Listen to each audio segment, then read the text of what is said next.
Well, good evening and welcome to another incredible episode of Clutching Our Pearls.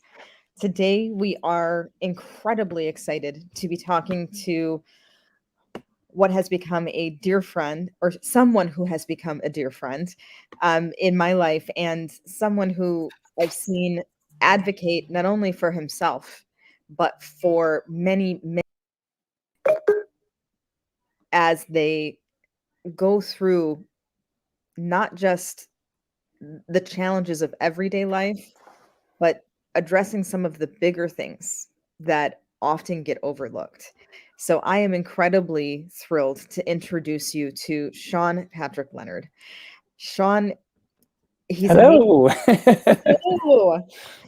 He is one of our Chicago dudes. He was a native of Lincoln Park. He went to Lincoln Park High School and Columbia College, and he's been a professional actor for 25 years.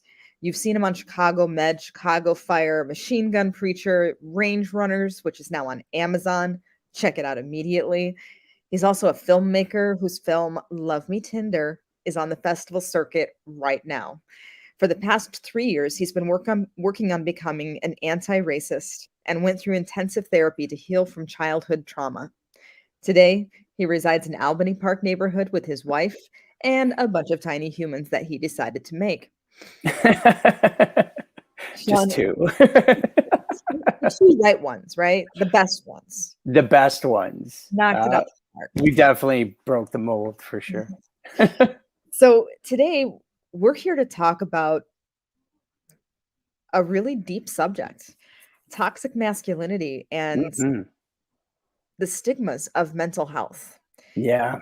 And in just watching you go through your life and seeing how you show up on Facebook and how you reach out to others, I have seen so many incredible moments of grace and understanding, but also boundary setting and a little bit of this is what life is. And if you're not going to show up like a grown up, we can have a much different conversation. And I love that shit. So if we're ready to go deep, I say we go deep. Well, they always say if you're going to do it, right, you jump into the deep end and sink or swim, right? Did a lot of sinking in my life. Now Done both.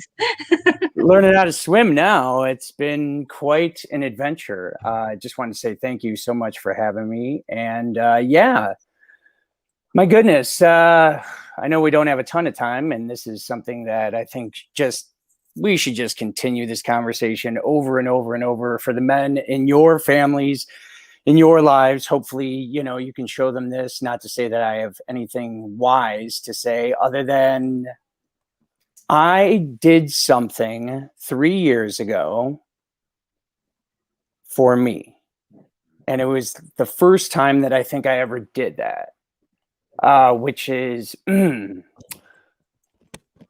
so I had a pretty bad drinking problem for a while. And, I hid it from a lot of people. From some people I did not. My friends, used to see me definitely tie one on and stuff like that. And a lot of that was me coping with, a lot of childhood trauma. My parents got divorced at a very early age. My dad and I have a off and on again and off again relationship. And then I was raped when I was 6 years old. So I needed to figure some stuff out. I held on to that one for so long, and it was driving me down the wrong, just a lot of wrong ways, right? So I finally, I have a really supportive wife. She's amazing. And, she never forced me to do anything. I always wanted to do this on my own. But I was also, controlled by my trauma. So that's some of the stuff I wanted to kind of discuss today, is the fact that, I've been learning a lot in these 3 years about shame and blame and what we as men, especially a straight white male like myself living in 2021, what it has done, what we look like now, what we have been, what is really bothering us. Those are some of the things that I really I think it's time that, men need to go deep. Like we started the show off with, right? You got to take the deep dive. So instead of, like saying, this is what you need to do, this is what you need to do. And that's, a big thing that we as white men do in this country is that we take this status role. Life is built on status, but being an actor, we learn a lot about it in improv and things like that, where, you have a high status character and a low status character, right? Mhm. Well, the white male in the United States in 2021, and for probably the past 100 years or so, and gosh, probably since 1776, to be honest, has always been like, I need the power, and I'm always going to take the high status, no matter if I even don't really know what I'm really talking about or anything like that. As long as I just pretend that if I can take the power, take the energy, pull everything in to kind of be my own security blanket, then I can do exactly what I want to do. And we've seen it across the board, politically, just, your next door neighbor, your coworkers, things like that, and it's something that I definitely want to be put my foot right in the middle and say, let's stop this right now. Can I ask you a question about Please, that? absolutely. What would you say? So we've got masculinity and femininity, Sure. both beautiful and Mhm. both used to harm and manipulate Yeah. in different ways. So Sure. how would you, as a human male, what is the difference between masculinity and toxic masculinity? What is the toxicity? Not necessarily the cause, but yeah, how it's I don't played know. out. Sure. How it's played. Okay, so I guess my definition of masculinity would be, I'm very comfortable in my skin as who I am as a human being. But I also can, it really comes down to respect. I think that's the driving line, dividing line between toxic and regular masculinity is the fact that usually this toxic masculinity, there is no respect, there's no listening, right? We always have the answers. And we tend to dip into the toxic when all we want to hear is our own voice. We are not open to listening. I'm learning this through therapy that I've been doing, for 3 years now, in which, my wife and I would fight about things. And I'm like, why are we fighting? Why are we fighting? And her biggest thing was always like, you interrupt me all the time. And, I took that to my therapist and she's like, why do you do that? And things like that. And as we worked it out, it was, what if you just let her talk all the way through? It's like, well, because sometimes I have some things that I really want to get off my chest, or I have a great point or something like that. And she's like, just let it go through. And if that point's really that important, you'll remember it. And then you can actually discuss it with her as opposed to like, wait, I've got to be right. And that's, I think that's definitely something that we're seeing nowadays with, the age of social media and everything like that. Everybody has a voice, everybody has their own opinion, and it has set off a major group of men as to what is going on because their comfortability is getting ruffled pretty hardcore and they don't know what to do. So what do is that they take the shame that they usually feel for something and they blame somebody else. That's how they can deal with their masculinity and deal with that toxicity, is that I am not confident or mature enough emotionally that I can actually handle this. So I must take myself out on everybody else. And I think that's that's the distinction between being a masculine male in 2021, where I can shut up now and just listen to you and pay my, be absolutely respectful and still also be conscious of my misogyny and my racism and those type of things. It doesn't mean that I have to comment on it all the time, but just be aware of it. There's another thing. We're pretty oblivious to a lot of stuff, and because of that, when you ask a man to take that deep dive, and go inward, man, that is there's too many layers of trauma there to want to ever deal with the hard stuff. So, yeah. My husband is transgendered male. Oh, wonderful. And he said it has been one of the biggest shocks of his life, because he went from looking to be like, a super butch lesbian to a bearded white male who is balding. And that's what testosterone and other things did to him. And he says one of the weirdest things is that people started expecting him to have the answers, because now he looked like people in power. He looked all of a sudden like he looks like a straight white man, because, but he's like, all of a sudden everybody listens.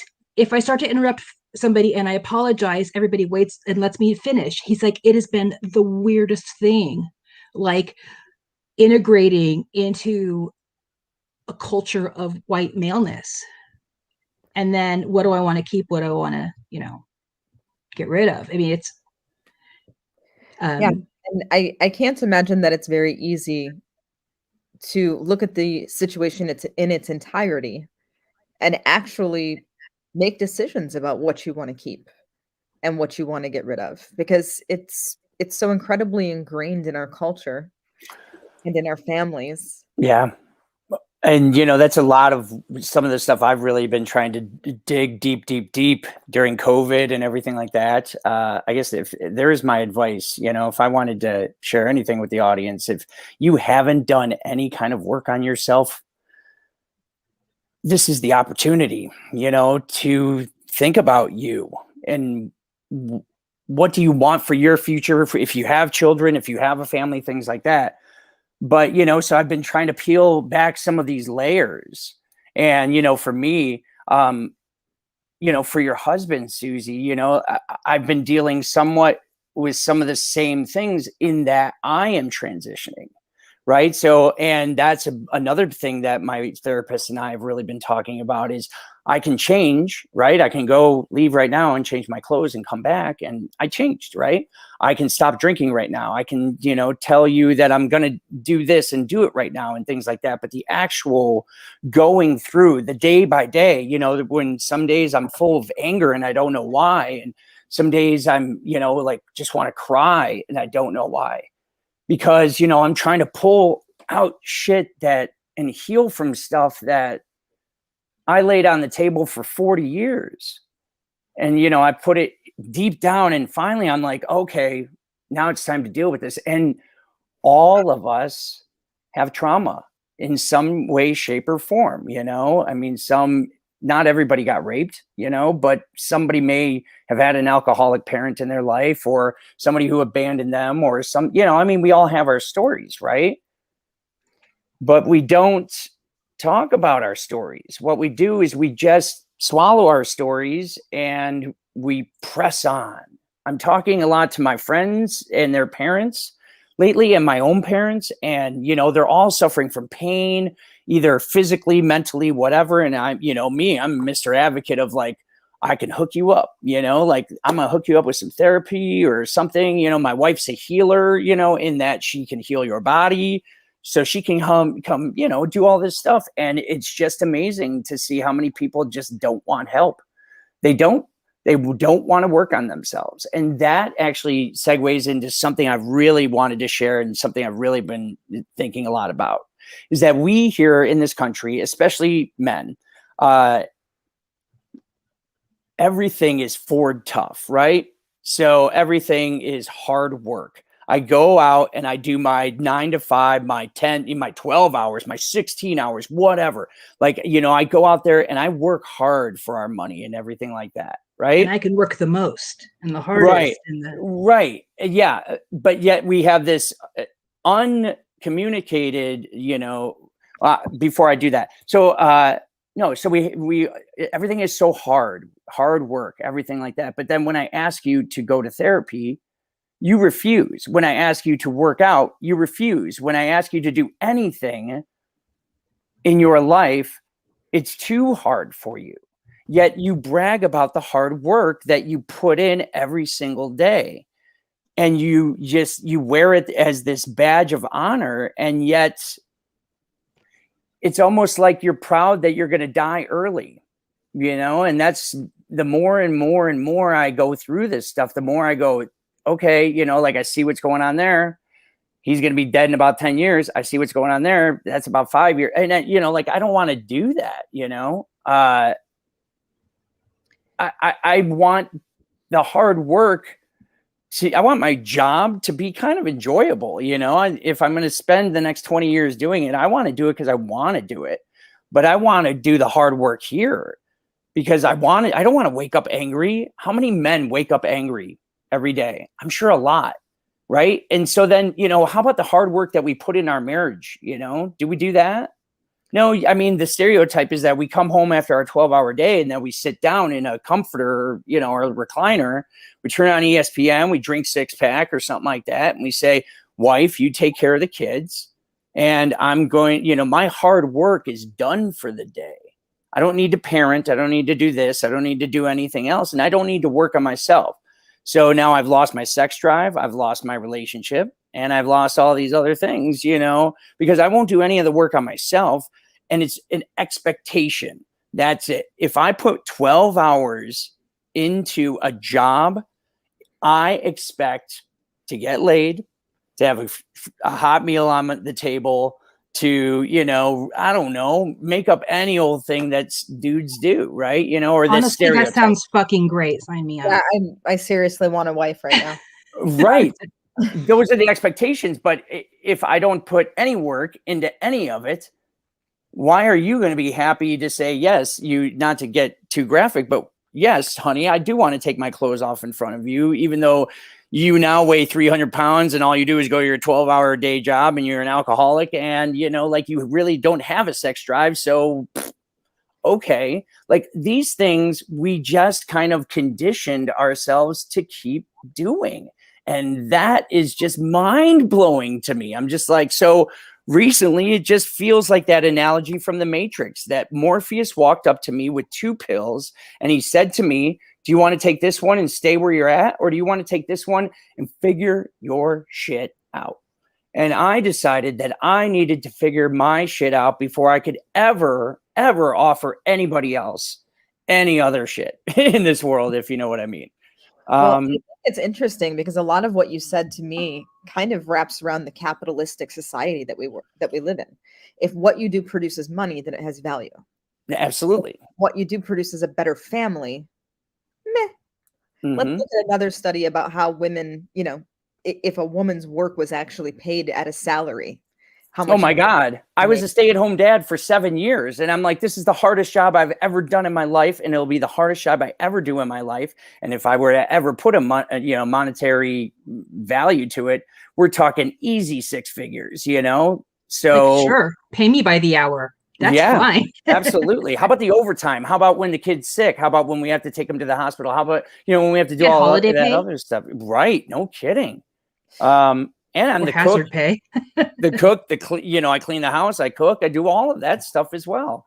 So I've got like 7 jobs wrapped up in one job. And yet I get paid nothing other than hugs and kisses, which are amazing.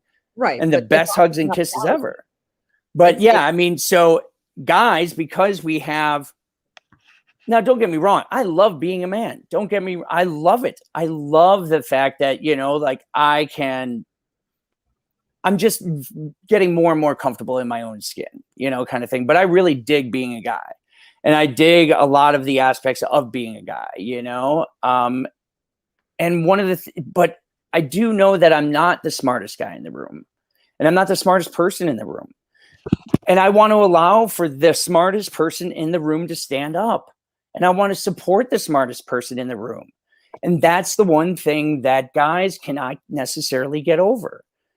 They feel like because they've been coddled in some way, or that the only way to deal with their trauma is to rise up, and that's where a lot of this like machismo is coming from. So one of my newest films that I wanted to produce, it has to do all with my trauma of being raped, and confronting my abuser, but also my lead actor is Latino, and I talked a lot about, like the machismo stuff and all of that, that's in his culture, and why that exists. Why can't, because I'm seeing it a lot. And where does it come from? Oh, I'm seeing it now. So you're taking your trauma. So your dad left, something like that. Dad was an alcoholic, mom left, whatever happened.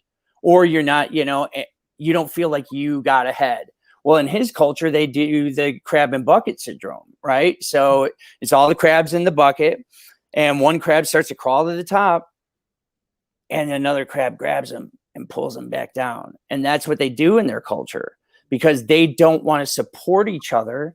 They are jealous of each other, and they just want to like crush each other on their way to some sort of top of some fictitious mountain. Some imaginary place. We're going to harm each other constantly. Right. And socially and systematically to get to a place that does not exist. Yeah, and they're being oppressed as well. So you're like, what the hell? Right? So I want to ask, I think I got cut off. No, you're in. We're not all right. Button on you, baby. No way. No way. But I do want to ask, yeah, as you started your journey into caring for yourself truly and authentically, what were some of the pushbacks that you got, either from your peers or just from your internal monologue?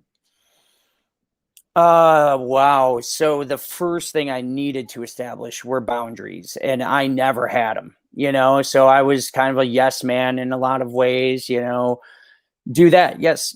Because I didn't want to, when you get hurt the way that I got hurt, you tend to be the nicest guy in the room.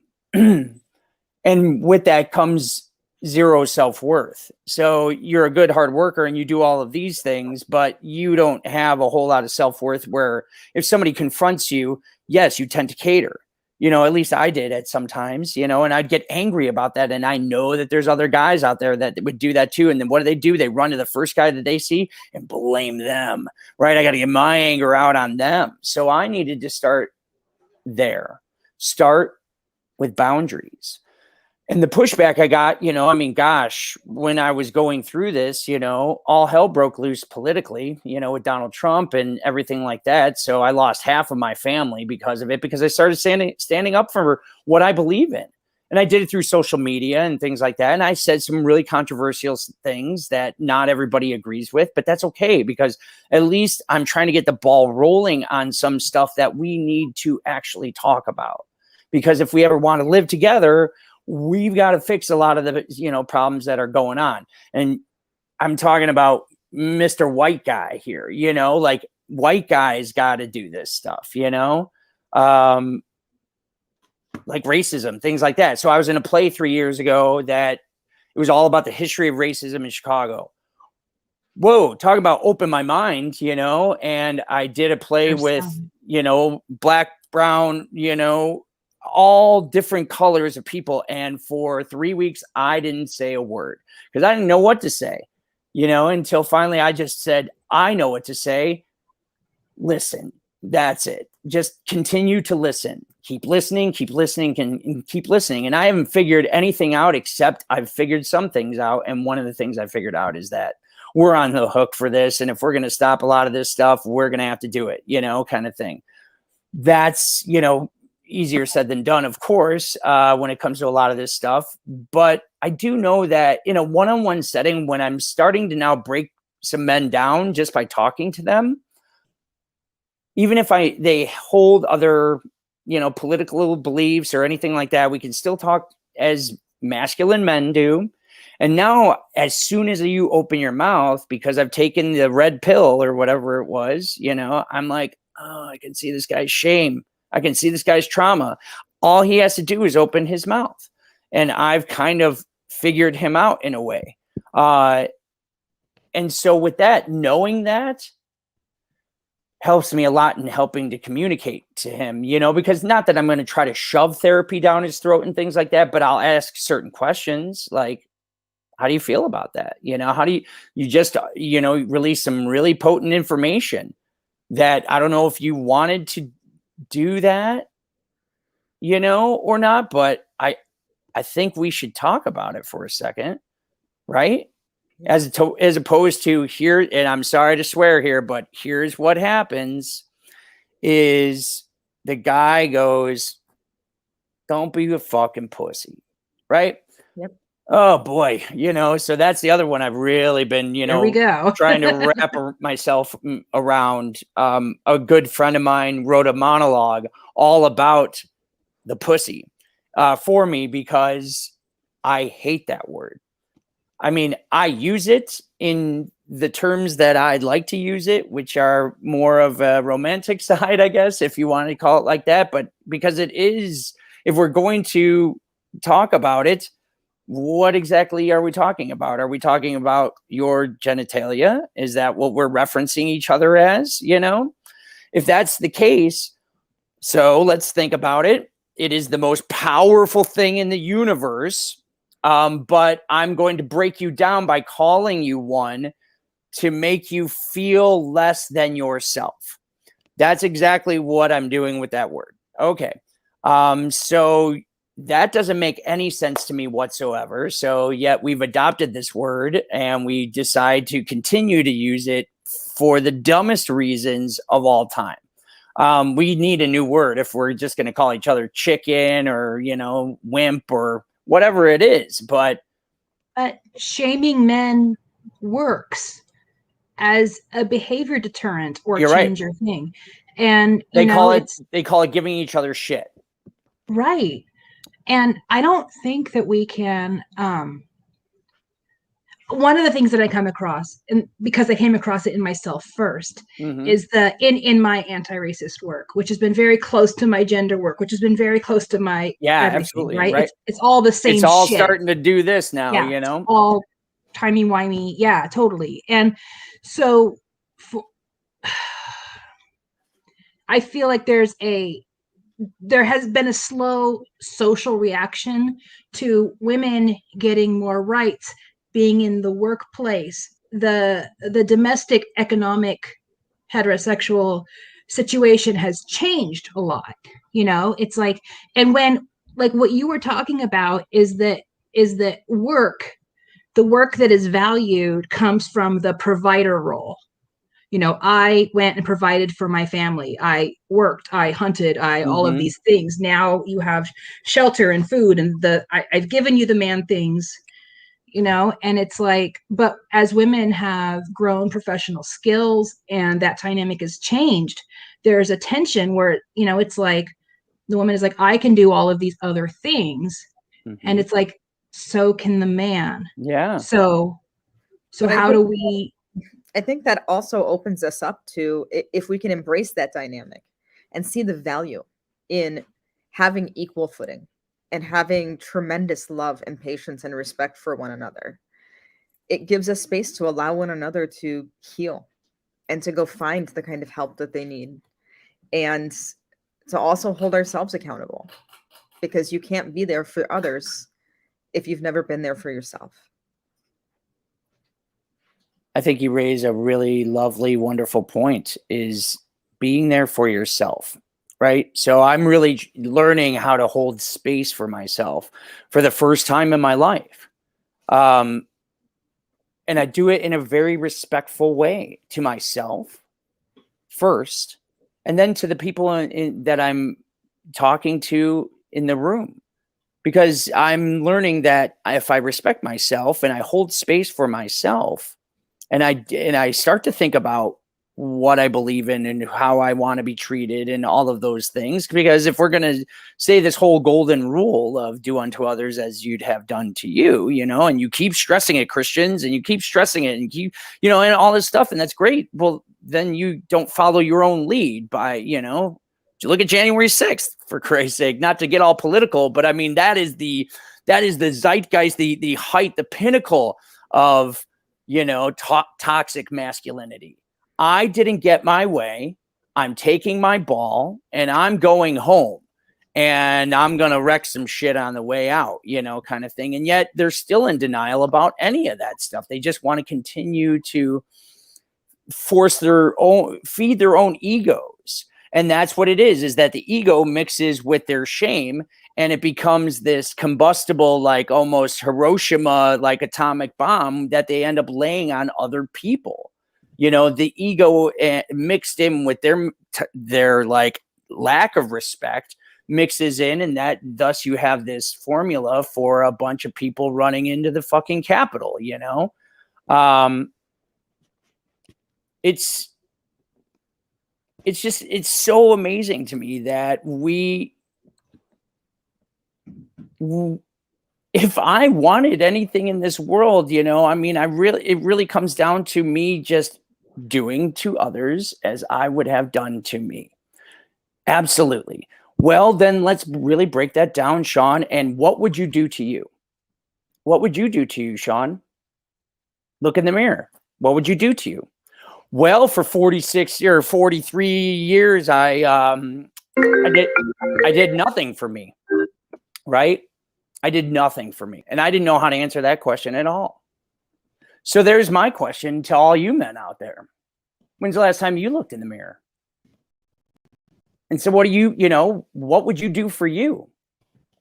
Now you can sit there and say, I would do everything for me. I do everything every day. You have no idea how hard I work. There we go. Hard work again. Everything is about hard work. It's kind of like privilege, right? We're teaching each other about white privilege and things like that. What are you talking about privilege, man? I grew up in the streets and stop. Look in the mirror. Would you want to listen to you? It really comes down to that. There were times I didn't want to listen to myself because some of the things I went along with were bullshit. And I still make, mistakes every fucking day. But I'm at least acknowledging them. At least if I say something racist, I'll be like, fuck, stop it, kind of thing. Because I know I do it every day. Or if somebody makes a joke. But now I'm also, saying, hey, wait a second, don't say that shit. Let's get rid of the conditioning. That's the hardest part. And you were talking about the January 6th tantrum, violent tantrum. And then the subsequent... Huggies really missed an opportunity there, didn't they? And the subsequent, spinning of the story. Well, abusive systems, whether it's a family one or a political one, are upheld by gaslighting. It's like, no, that wasn't an insurrection. No, that's not abuse. You just made me mad. No, it's like all of that goes together. I grew up having, through a ton of abuse, and cruelty became my default because that was my ecosystem. Cruelty became my default. And then when I started to see that internally, I was able to see it in my city, in my state, in my country, in my, and then learning the history of it, and it's like an unhealed victim so frequently becomes an abuser. Yeah, absolutely. And if we don't take a damn inventory of our trauma and try to heal it, the cycle never ends. And so I'm so grateful to you and for you looking at your demons. Thanks. They're not cute. It's not it, man. I'll tell you. I will say this. I do want to talk about therapy I know we have to wrap up and everything like that, but I went through this therapy called EMDR. It's so good. I did it too. If you have extreme trauma in your life, if you have been abused sexually or anything like that, mentally, whatever, please reach out to us. My EMDR therapist is one of the best, of course. I'll say that because it is an absolute game changer, right? It went from, and all it really does is, even my beautiful, amazing mother is like, there wasn't shock therapy or anything, right? You're not like going to be like one threw over the cuckoo's nest, right? No, not at all, Mom. What it is like, it's like opening Pandora's box, right? There's little boxes of memories and things like that. And we actually get to relive the memories, which aren't very fun. And it's the hardest thing you'll ever go through, really.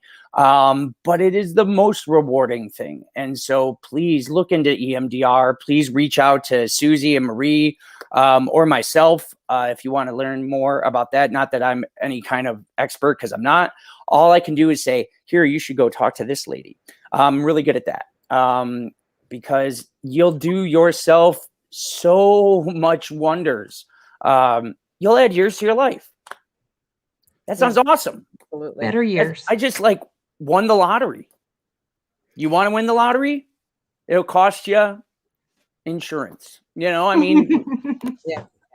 But it's also, I think it's also being in a space where you are no longer willing to settle for what life has given you. And Yeah. if you look at it through the filter of, you have to take 100% responsibility for your life, no matter what happens to you or what happens in the world. The way that you respond is the only thing you can control. And if that's what you've got, then that's what you've got to use. And I know you turned me on to EMDR after I had been seeing therapists for, these great weekly bitch sessions, which was super fun and got me real far. But there becomes a time when you're no longer willing to settle for the pain that you're in. And I've been so proud to see you as an advocate and as a voice for those that would not traditionally see themselves in this space, getting this kind of help, making this kind of change, and staying as open and loving as you have been. And so I know that we could talk about this for another few hours, and I really do want to get you back on the podcast and dive a little bit deeper into this, because Can we do part 2 right now? Right. there has been a lot of humbling in my own life in watching how you move through this world. And to Wow. know that not only are you strong enough to take care of your family in non-traditional and traditional ways, but you're strong enough to put yourself out there in ways that most men have been told is simply not acceptable.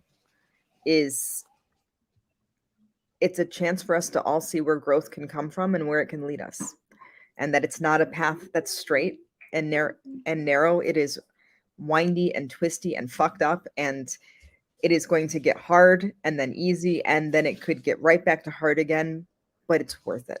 It's worth it. Are you worth it?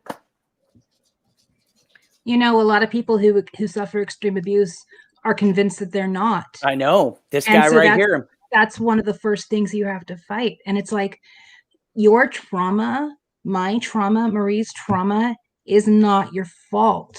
It's not fair. You didn't deserve it, and it's not your fault. But your healing is your responsibility. And it's if you think so, I mean, and that's what it really comes down to, is so many people give up on themselves, and like, we got one shot, right? Yep. Unless you're a Buddhist or you believe in reincarnation and all that thing. I hope so, that would be lovely, but it's also hard. Like you said, Marie, and all I know is that love is hard, but is the most rewarding thing. So why not fall into love, then fall out of it? So I'm gonna close us on that, because learning to love yourself and have grace with yourself is one of the hardest and most effective lessons you can ever bring into your life. Yeah. I know that we're going to continue to explore this. I want to make sure that people know how to connect with you, Sean, as you do continue to do your advocacy work and continue to be a beautiful voice for the tapestry of what humanity can look like.